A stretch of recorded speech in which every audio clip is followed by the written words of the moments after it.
roll call, Commissioner President, need the adoption of the agenda. Motion to adopt, Mr. Chair. I have one thing I'd like to add, under new business, the fire board asked me to bring it, discussion concerning the tower, communications tower. I'll send that straight to you, Mr. Chair. That'll be number 6, new business. Also, something, Mr. Chair, if y'all remember during the budget, hearing, we had told the property appraiser that we would come back after the budget was approved and give her some money out of fiscal constraint for a vehicle. And I have a quote for that, I just wanted to show you guys today. Let y'all approve that.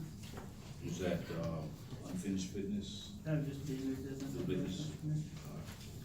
Number 7. New truck purchase.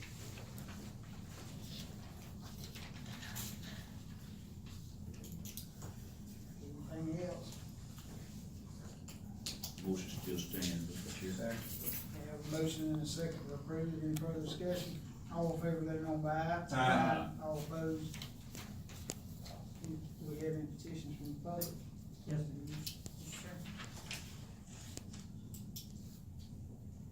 Ms. Hattie Alexander?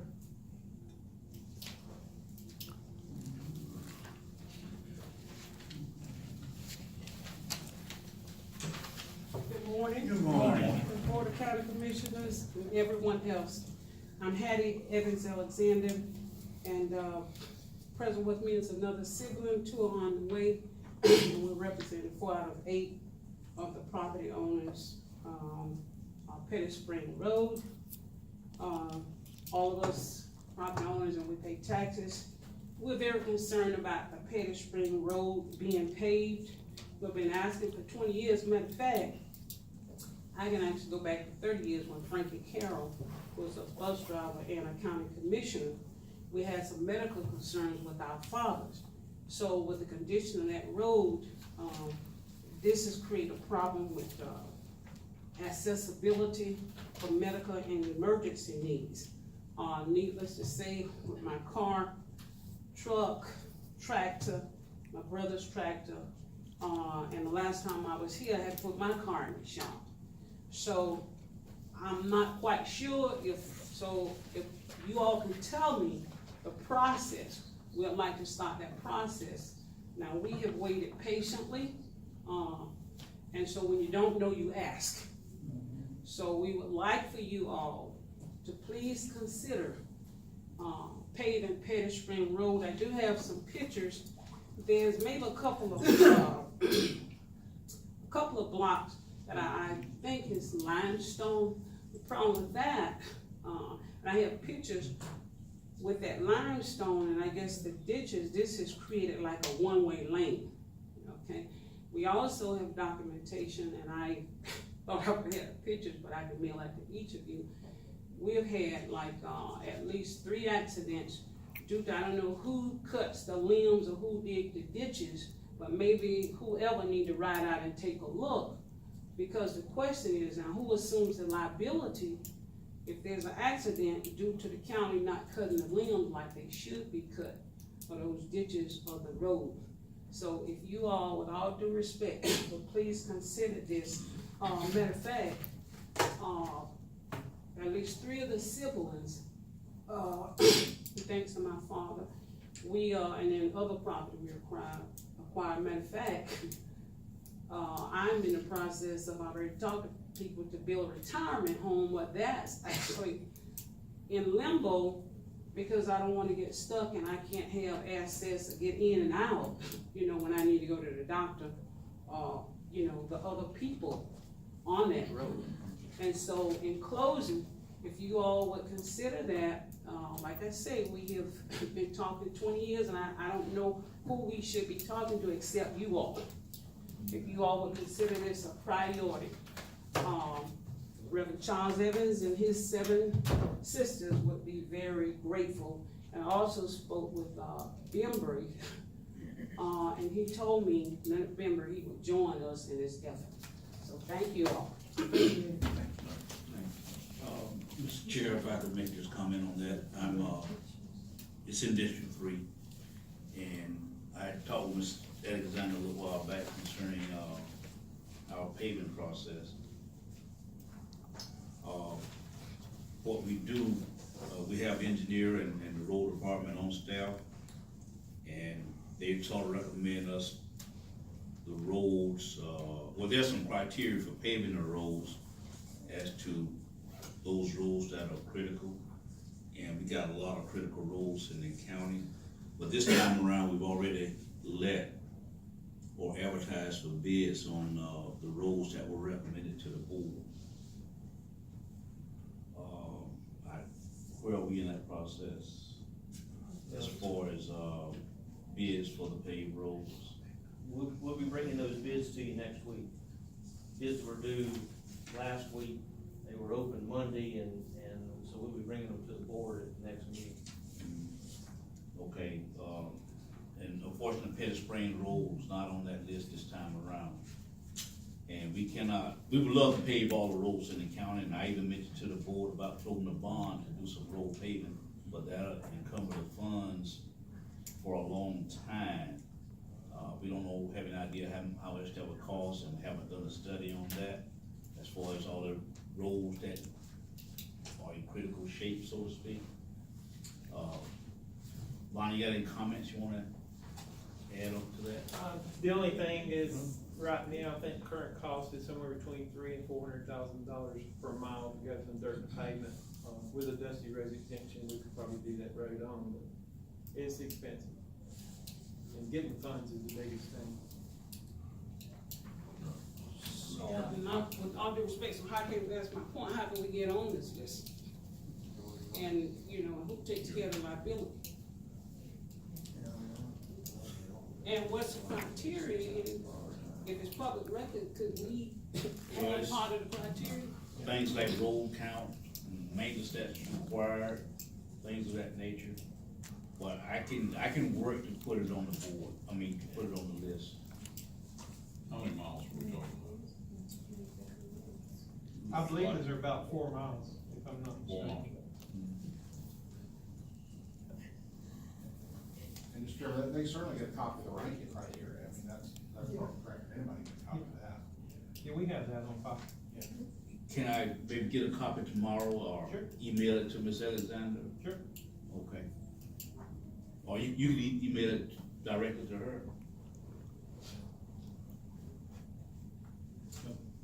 What I would recommend, so that you keep track of documents going back and forth, let Lonnie email it up here to Brian's office, let Brian email it, and that way everybody knows, you know, the documents that have gone.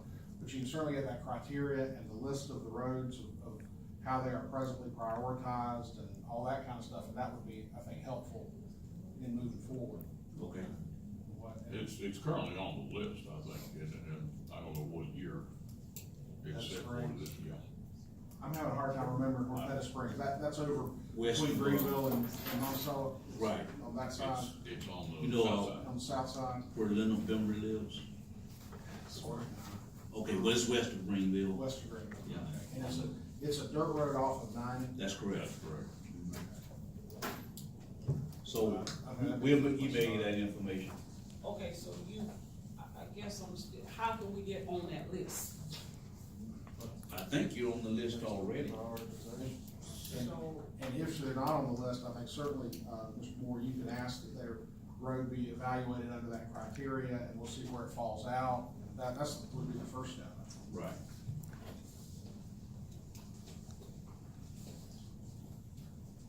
Okay, any further discussion on that? None, Mr. Chair. All right, we'll move down to approval of the minutes. So moved. Second. We have a motion and second to approve the minutes from the regular meeting held September 26th. Any further discussion? All in favor, let it known by aye. Aye. All opposed? Okay, constitutional sheriff, We're good, Mr. Chair. see more right there. Okay, move down to consent agenda. Motion approved. Second. Okay, I have a motion and a second to approve the consent agenda. Any further discussion? All in favor, let it known by aye. Aye. All opposed? Move We're down to unfinished business, discussion regarding settlement agreement between Madison County, NFCC, and the city of Madison. Chairman, you can pass the gavel. This time I'll pass the gavel. And just to refresh for the public, the chairman and Commissioner Davis have been recused themselves from handling this. I'm also not participating in this item because my firm also represents the city and had represented the city prior to this happening. But in your packet was a recommendation from Mr. Bishop, who is the attorney representing the board in this matter. So just with that, I don't think we have to get up and leave or anything, just we'll let the three city commissioners handle this issue without any.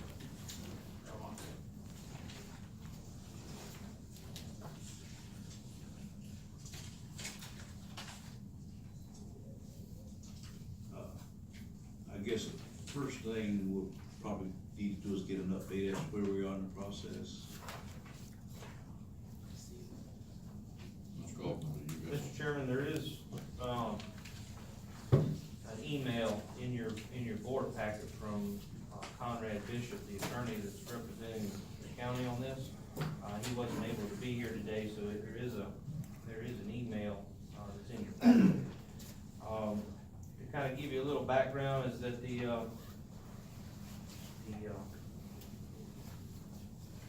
county, if you remember, we had agreed to pay, I think it was around $16,000 as part of our contribution. 16.5 to help resolve, the issue of the wastewater, lift station. That went back to the NFCC. The college then came back and said that they wanted the city to pay for the electricity that lift station would be using. So I believe the city manager has looked into that, or is looking into that. He's looking at lift stations of similar size and stations that pump about that same amount of effluent, and determining what the cost would be. And then I think they're gonna go back with a proposal back to the college, based on what they find.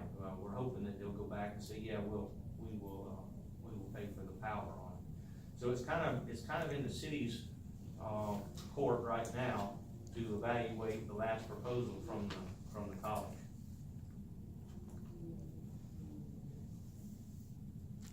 At this point, the college owns the lift station, is that correct? But I think the concern was just. That's in detention, that's That's in what's detention. in the meeting. Yeah, heretofore, they have owned it, that's what they are trying to get out of. Mainly, we just wanted to provide that information to you to let you know where it's at, and that it resides with the city right now to come back to the college. Well, let me back up a little bit. Since the college does not own the lift station, the county does not own a lift station, this is the point that needs to be resolved. Well, as I understand it, basically, like Mr. Kaufman said, the ball is in the city's court to determine if they're going to agree to assume the lift station and pay back the college. Part of the agreement is, if I remember correctly, and I'm stand to be corrected, but I believe they were gonna get 50% of the rebate or subtract, or the city was going to forgive 50% each month for several months. And the college board is not happy with that. They want 100%. And they also want the city to totally assume the station. And I believe there was some dispute about the right of way. There is an easement that is in question that the city would have access to the lift station. And that's, as I understand, where part of it is. So really, this kind of between the city and the college. That is correct, Commissioner. We are sort of the add-on. We've come on the tail end because of the road going from our two buildings, the Ag Center and the IFAS building, and basically, we're sort of like an afterthought, but we've offered, the difference originally was, there was a difference in the money of 16.5 at the meeting that was held between, the city, the college, and our attorney with myself, President, and Mr. Bishop, Mr. Reed. We agreed to pay the 16.5 to make the balance the book on that as far as that process, and that's where we stand. But that hasn't changed as far as our involvement in it. The real rub is between what the city and the college are agreeing on about who has a lift station. And I'm not gonna give legal advice, but let me tell you where we are though. There was a document, the document said that we would put in the 16.5 and that's it. The other terms are worked out between the city and the college. One of those other terms, the college has proposed a change to that. Right. So if they agree to that term, it doesn't affect the county. If they don't agree to that term, it doesn't affect the county. You still put in your 16.5. That's where you are. That's right. Well, the city's gonna be receiving the revenue from now on. So, I agree with you, I don't think we need, as far as the county, we've done what we were asked to do, we helped, so should be up to the college and the city from now on. No, I think you're right. I think basically, I hate to see this thing drag out because it's only gonna cost more money probably in the long run for at least two of the parties, but at this point, we stand firm in 16.5 and we basically, this commission sits back and waits to see what happens. And I think in the future, I mean, if it's gonna be talked about, we just need the agenda with Mr. Conrad, so Bishop can be in. That's right. He just wanted to send this as an update. There's really no action that the board needs to take today. Okay. It's just for informational purposes only. Okay. No decision needs to be made, but I think we need to stand firm on what we've done so far. Absolutely.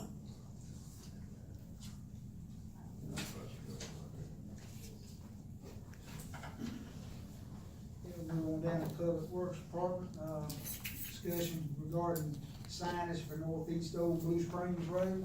Mr. Ronnie?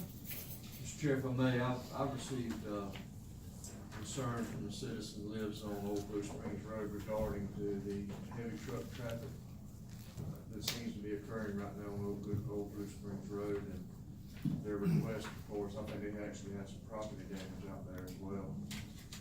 Contacted Mr. Kaufman and Lonnie about it, and I guess Lonnie's got some options that we maybe can do to address that on Old Blue Springs Road. We did go out, our sign technician Betty Bryant did go out and see what kind of signage we had on the road. We were missing a no through truck sign at Highway 6 at the end of Old Blue Springs Road, so she has put that in place. So and I think there was also no through trucks at Gooseberry and Rutherford Road, if I'm not mistaken, and Peach Street, they're just north of Lee. I believe the road is posted at 35 miles an hour. I have to go back and check that again to make sure. How about US 90, there's Old Blue Springs Road? There's no through truck signs there. Yes. She was missing the one at Highway 6, but she has flagged it and she's got that sign in place now. I think, Mr. Kaufman reached out to Nestle and some of the ag folks out there as far as, now I know that, you know, at certain times of year with the ag producers, a lot of times, there's, you know, there have to be some type, that type of travel. Local delivery. That, you know, they would need to do, but, anyway, I appreciate what you did on that, and that, they're already in place now. The no through truck signs are, yes. Okay. The big problem is most of the water trucks are coming up and turning right there south of City Hall and going Now around. they're coming off US 90 mainly. They're doing that too. But I think personally, a lot of it has to do with you have new delivery guys for Nestle and different places, they're doing GPS routes, they do shortest distances, they do those type of things, and they're being guided through there like that. I've heard good. And I think, I appreciate Brian contacting them, and I guess they're posting things out there as far as utilize 255. Well, we have some signs up out on 255 and 6, but, talking with Nestle, we would probably like to put bigger signs out on 255s. And I think Lonnie looked into the price of what it would take to increase the size of those signs so the drivers, can see those as they come up 255 and 6. Okay.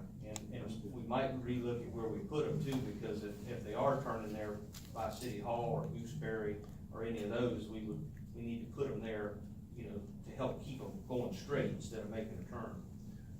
And I know that, I mean, those of you that have driven on Blue Springs Road, I mean, and I appreciate, you know, they're getting out there and trimming the limbs back with the machine and all that, because it was growing out to the highway, but it does get pretty tight, especially if you're meeting a large truck Yeah. on that road, you know, so.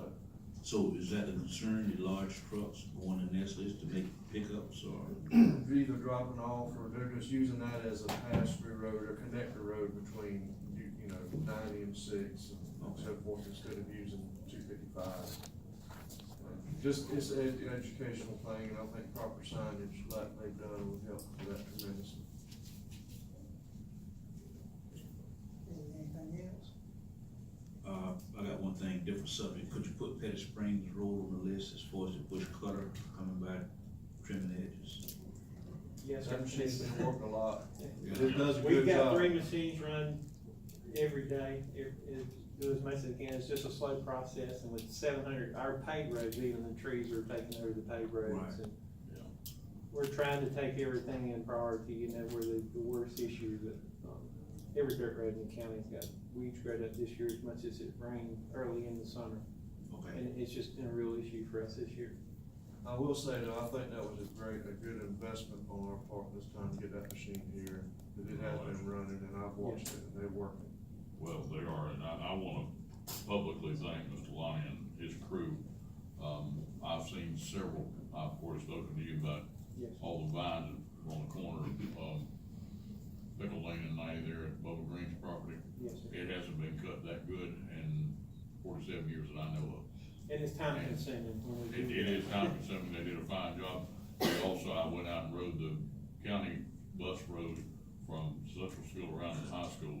They did a superb job, Yeah. particularly that line corner there where the Right. gate that goes on to Captain Brown is.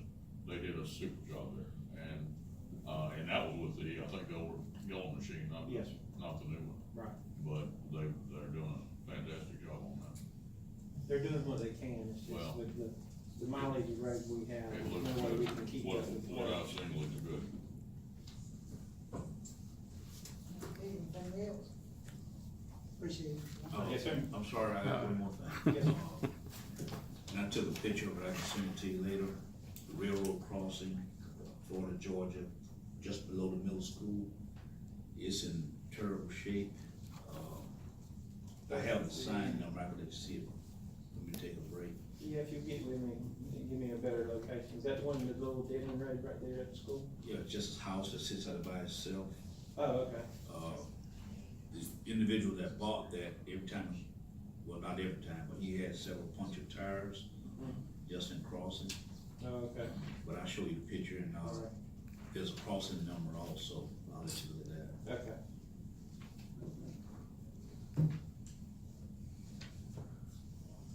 Have anything else for Mr. Long?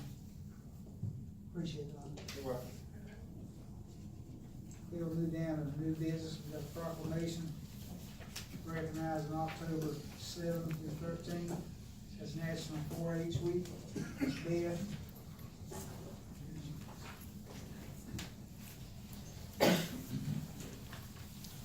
Good morning. Good morning. It is great to be here this morning.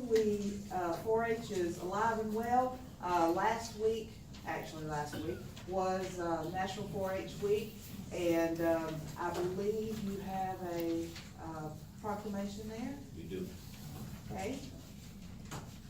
And I'd just like for you guys to know that 4-H is going strong, and we're getting bigger every day. So, Motion to approve. Second. Have a motion and a second. Any further discussion? All in favor, let it know by aye. Aye. All opposed? Appreciate it. thank you, sir. Mr. Chairman, if I may, I'd like to mention that Beth's been working with us, part-time now for a couple months, and we really appreciate, the job that she's doing. It's a tough job because you're reaching out to people and asking for volunteers. It's all primarily volunteers, and so she's a volunteer coordinator, which is a difficult position, but she's doing a great job with it, and, we appreciate the work she's done, Beth. I for one have all confidence in this big. Okay, we'll move down to number 2, discussion regarding name change for emergency medical services. Ms. Lisa? Please. Good morning, Mr. Chairman, Board. Good morning. Just a few minutes at a time this morning, we want to come, approach the board, regarding a name change from Madison County Emergency Medical Services to Madison County Fire Rescue. Over the past year, we have been working with the city of Greenville to start providing a full-time, fire and rescue service. We're actually going to implement that on the 1st of November. Which means we will staff a EMS truck with dual cert, firefighter, EMT, and firefighter paramedics. Over the last couple of months, we had some employees with EMS leave, so instead of replacing them with this single cert EMT and paramedics, we have hired full-time dual cert certification personnel so we can man the trucks in Greenville. Every 2 years, we have to keep what's called the certificate of need with the state. Madison County has a certificate of need under Madison County Emergency Medical Services. But with the name change, we can go ahead and change our license at the same time. It will be under Madison County Fire Rescue. You do have the certificate of need in the packets, and look over and sign it if y'all wish. The main push is what we want to do, November 1st, is get the crews in place, get the name changed, get everything started. As you guys know, November, December, and January is basically our fire season in the fire service. Everybody's gonna kick off the portable heaters, fireplaces, and everything. So if we can get this implemented and start working by November 1st, we'll be able to provide the county with a full-time fire and rescue crew. Chris, Chris, the name change, and I know the city of Madison, the Madison Fire Rescue. Yes, sir. How y'all gonna handle Here's that? what we also did, we met with the city of Madison, they were going to go back under the city of Madison Fire Department. We met with the fire chief and the city manager, and we agreed to, that would be fine. Motion to approve the recommendation. Second. Second. We have a motion and a second. Any further discussion? All in favor, let it know by aye. Aye. All opposed? Mr. Chairman, that was the name change. You need the certificate, also executed at the same time? You need it approved? Yes, we need that approved, so that's part of the requirement that the state has us send in. We have to redo the packet, submit $30, and it'll be changed. All right, good. I guess we can do another motion to that effect. All right, that'd be my motion. Second. We have a motion and a second to approve this, They didn't have anything. Yeah, your agenda just says the name change, so you probably need to amend the agenda to take care of the certificate of need. Motion to amend. Second. Motion to amend the agenda. motion to amend again, second. All in favor, let it know by aye. Aye. All opposed? Then I have a motion and a second to approve the certificate. Motion still stands. All right, any further discussion on that? All in favor, let it know by aye. Aye. Mr. Chair, just one comment. During our visit down to, the conference at Ponte Gorda, we had a chance to tour the fire department. I think I mentioned this at a previous meeting, but that's the trend now. Yeah. And, I think we need to sort of follow suit as much as possible. You know, we, make some changes to our departments. I think it greatly reduced the response time. For both, yes. And just to let y'all know, we've been to Dixie County, Swanee County, Jefferson County, other counties that's fire rescue, and we also heard that Gaston County is heading this direction also. So it is kind of the norm, I think. Right. So. And it makes sense. It does for the county actually, as far as, having dual certs, doing two different jobs, but not paying all those benefits and salaries and stuff. It's combined. It's gonna be a win-win for the citizens of the community. It's gonna provide them fire and EMS services at the same time. But in no way does it take away from the volunteer. No, sir. No, it does No, not. sir. We still, You still need all every volunteers. Swanee County still has all their volunteers. Dixie, I mean, we have to have those volunteers to help shuttle water, backup support. I mean, we really need those, and we need to keep them. And we still need to recruit those. Right. And, as far as our EMS service, we still have those 2 standalone ambulances that's gonna be answering 911 calls with the, straight medics, straight EMTs, and maintaining, all that too, so. I appreciate that, cause I hear a lot from different air volunteers about the steps we've taken to help improve fire services in the county. Almost as, in my opinion, their opinion, some's opinion is that we're taken away from the volunteers, which I keep stressing to them, and I appreciate that being reinforced. That is not the intent or the purpose. The volunteers are much needed and will continue to be needed. Well, We're just trying to provide better services to the citizen for fire protection, emergency medical, and so forth. and anymore it's safety, and, Commissioner Martin can tell you, when you go to a structure fire, you need manpower. And it doesn't matter if it's paid or volunteer, it's that manpower needed to maintain safety also. We've come a long way since I've been here in January, working with the crews. We're upping our gear, our equipment, our training. It's just getting stronger and better. The guys that are coming together, working together. We had several recruitments in the last few months. We're gonna get them trained, so it is growing. It's since January, the numbers are looking good. And just to add to that, my big concern that I have is about if the volunteers are toned out and nobody shows up. I mean, yes, they have to work their They're jobs. volunteer. Yeah, their job, You they're know, working. it's not a guarantee, and they can't help that, But at the same time, at the we're same collecting time, that yeah. assessment to pay the citizens, So we need for to fire provide them protection, something. yeah. And I think that is what helped prompt this move because of the fact that we were getting toned out and we weren't getting any response. I think that was one of the key issues, but I think it's improved greatly, and, I applaud you for taking this step to do this. Just out of curiosity, have you been able to keep any further statistics on response time, say, for instance, in Greenville? I haven't looked at it lately, but I could tell you that when that unit's over there, I mean, we had a serious call 2 days ago. Yeah. And our unit was on scene within less than 10 minutes, I think, to where the subject was. And where this residence was, if we come from Madison, it would have been probably 18 minutes or more. So, no, this is really good.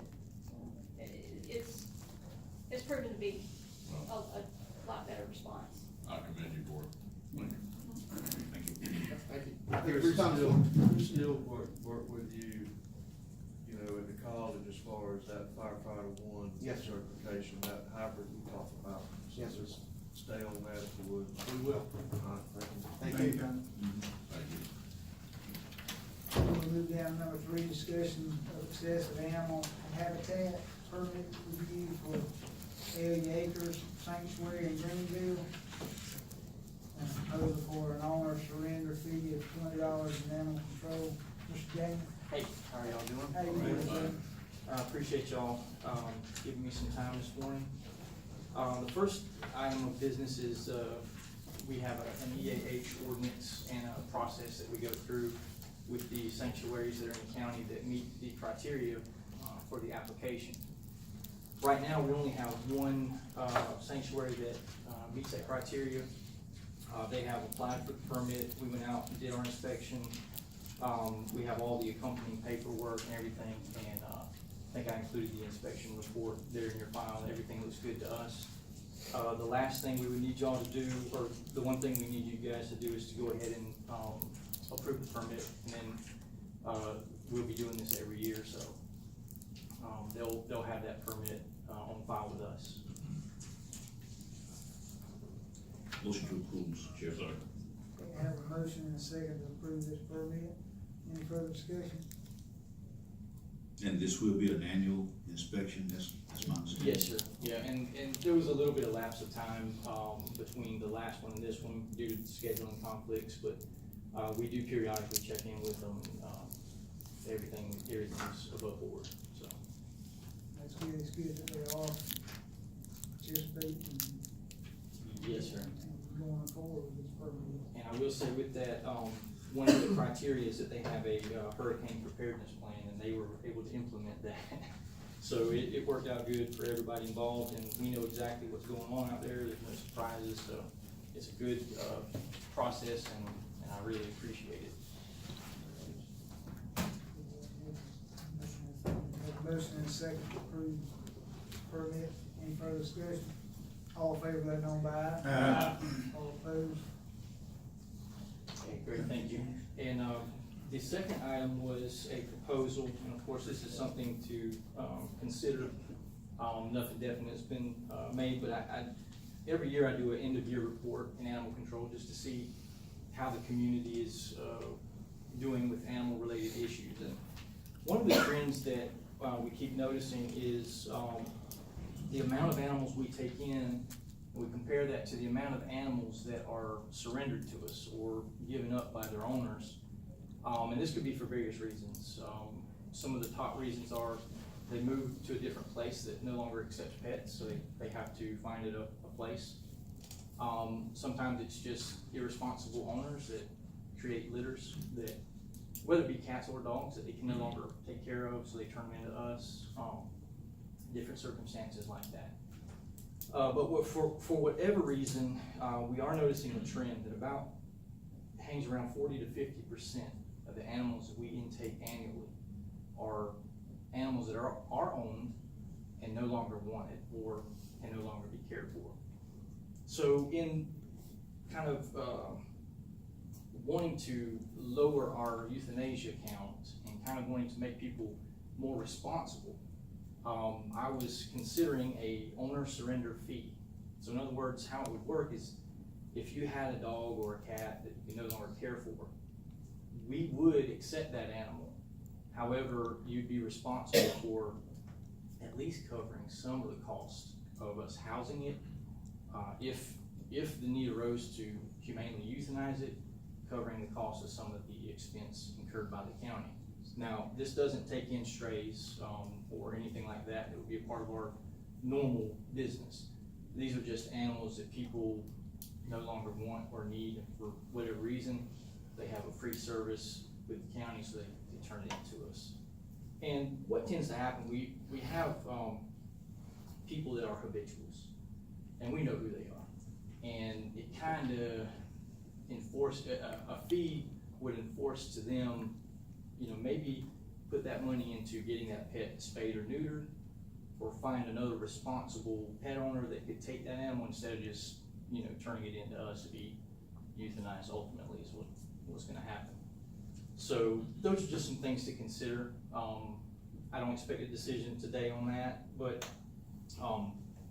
the fee that I was thinking of was a $20 owner surrender fee, and that would cover some of the costs, not all of it, but it would cover some of the cost of what the county incurs on owner giveaway animals. Just some food for thought for you guys, and then I can.